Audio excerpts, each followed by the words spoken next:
Hello and welcome back, my little readers. This is Story Adventures with Mrs. Kathy. Today we will be reading Hunches in Bunches by Dr. Seuss. Do you ever sit and fidget when you don't know what to do? Everybody gets the fidgets, even me and you. And today was quite an awful day for me and my poor pup. My trouble was I had a mind, but I couldn't make it up. It's awfully, awfully, awful when you can't make up your mind. Do you want to kick a football or sit there on your behind? Do you want to go out skating, fly a kite, or climb a tree? Do you want to eat pizza, take a bath, or watch TV? Oh, you get so many hunches that you don't know ever quite if the right hunch is the wrong hunch. Then the wrong hunch might be right. There I was, inside the house, so fuddled up I couldn't shout. When I got a hunch, a happy hunch, that I shouldn't be in, but out. But before I could follow that happy hunch, a voice snapped, "Don't you dare!" And a real tough hunch informed me, "You're not going anywhere. There is homework to be done, bub. Sit your pants down on that chair." And so I did. I sat me down. But as soon as I got sat, a better hunch came, and he yanked off the homework hunch's hat. The better hunch said, "We'll head downtown.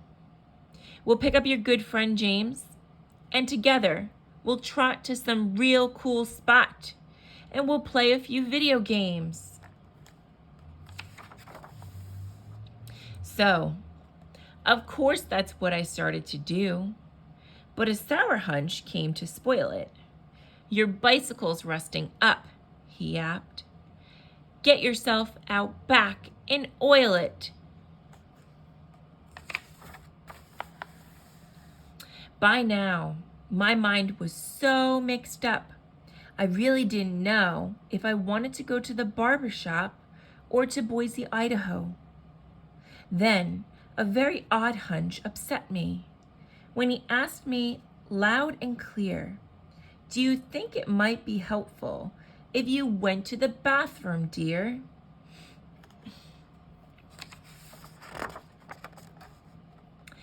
Before I could even answer him, a new voice interrupted. "That mind of yours," I heard him say, "is frighteningly geflupted. Your mind is murky, mushy. Will you make it up, or won't you? If you won't, you are a won'ter. Do you understand, or don't you? If you don't, you're a don'ter. You're a canter if you can't. I would really like to help you, but you're hopeless, so I shan't."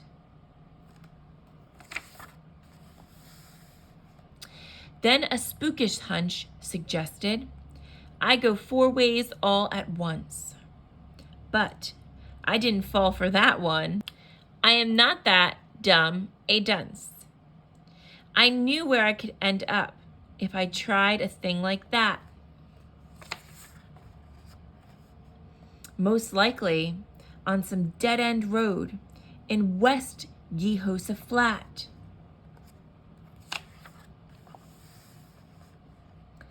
I was much too smart for that 4-way hunch, but the next thing I knew, I was following a nowhere hunch.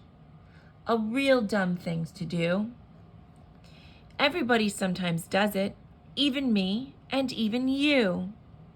I followed him in circles till we wore the rug right through.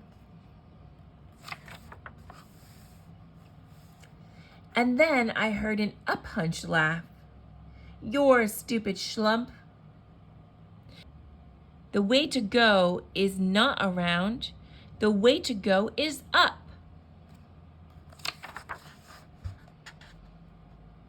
That seemed to make a lot of sense. I even took a chair. I just knew I'd make my mind up if I had some high, fresh air.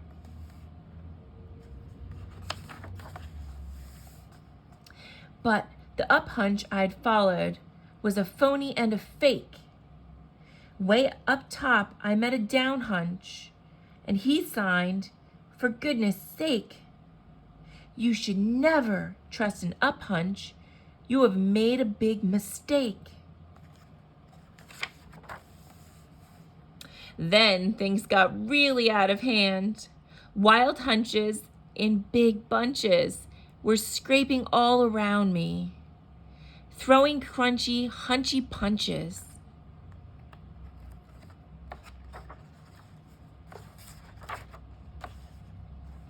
Then things got really out of hand. Wild hunches in big bunches were scrapping all around me, throwing crunchy, hunchy punches. And some super hunch was yelling, "Make your mind up, get it done. Only you can make your mind up. You're the one and only one." One of me could never do it, and quite suddenly I knew. To get a job like that done would take more of me, like 2. And maybe even more of me, like 3 of me, or 4 of me.